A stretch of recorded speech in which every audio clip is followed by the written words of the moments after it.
Ciao a tutti Homebrewers e appassionati! In questa nuova serie di video condividerò con voi le mie attrezzature per l'homebrewing. Nel video di oggi parlerò del mulino che utilizzo da sempre per macinare grani e malti. Si tratta di un modello poco noto ma che ha degli aspetti interessanti.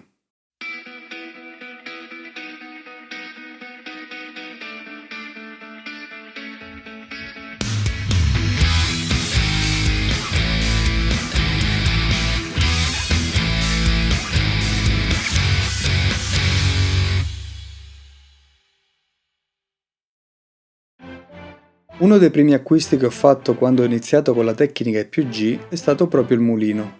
Ho cercato un mulino adatto a macinare i malti e la scelta è ricaduta su un modello economico ma con rulli regolabili e in acciaio. Il modello è il Marga dell'azienda Marcato, che produce principalmente macchine per la pasta. È un mulino creato per macinare cereali e fare le farine in casa, ma si adatta anche all'ambito brassicolo, avendo la possibilità di regolare i rulli con distanze diverse. Io lo utilizzo esclusivamente con la tacca sull'1, che rappresenta la posizione più distanziata dai rulli e mi permette di ottenere questa macinatura, che a mio parere è perfetta. Come vedete non produce troppe farine, i grani risultano ben schiacciati e mi permette di fare un mash con un'ottima efficienza senza estrarre astringenza e senza bloccare la filtrazione del mosto. Il mulino viene venduto con la manovella manuale. Quando ho cominciato a fare all grain ho avuto la necessità di motorizzarlo con un trapano avvitatore adattando la punta. Successivamente ho deciso di comprare il suo motore originale, che risulta più lento rispetto al trapano, ma mi libera le mani e mi permette di fare altro durante la macinazione. Un grosso limite invece è la tramoggia. Come vedete, quella in dotazione, sebbene in acciaio e con un supporto magnetico, è troppo piccola, contiene appena 200-300 grammi di grani. Ne ho fatta realizzare una in legno appositamente che aumenta la capienza fino a 2 kg. Non è affatto difficile farla adattare. Chi ha un minimo di pratica con il fai da te non avrà grossi problemi a costruirsela. Il mulino sta in piedi sulla propria base. Io lo fisso con la morsa su un tavolo e ha una guida per la fuoriuscita della parte macinata anteriormente, quindi potete utilizzarlo comodamente su un tavolo e mettere davanti al tavolo il contenitore per i grani macinati. Come accennavo prima, la ridotta lunghezza dei rulli e la velocità del motore lo rendono un po' lento, impiega 7-8 minuti per macinare 1 kg di malto, quindi se come me per una cotta da 23 litri dovete macinare 5-6 kg di malto, avremo bisogno di almeno 40 minuti di tempo. Questo può rallentarci, ma se ci organizziamo bene possiamo evitare questo problema.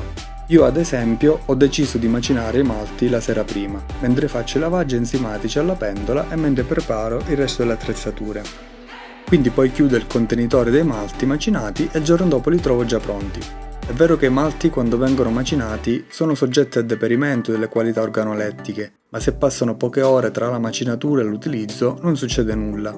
Il problema sussiste quando i malti macinati rimangono diversi giorni o settimane esposti all'aria.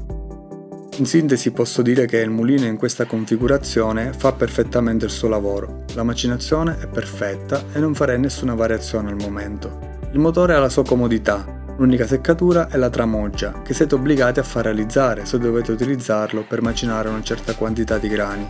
Se invece dovete macinare pochi grammi di malti speciali per la tecnica EPG, allora non è un grosso limite. La regolazione dei rulli avviene tramite una manopola che si blocca in delle tacche e mezze tacche tra i numeri 1 e 3. Come ho accennato, la posizione ottimale per la birra è la 1. Più di tanto i rulli non si possono distanziare, anzi si potrebbe girando la manopola in questo senso dalla parte opposta alle tacche, però in quest'area non si blocca, quindi non so dirvi se la posizione rimane stabile durante la macinatura. Nella mia esperienza ho usato solo questa posizione.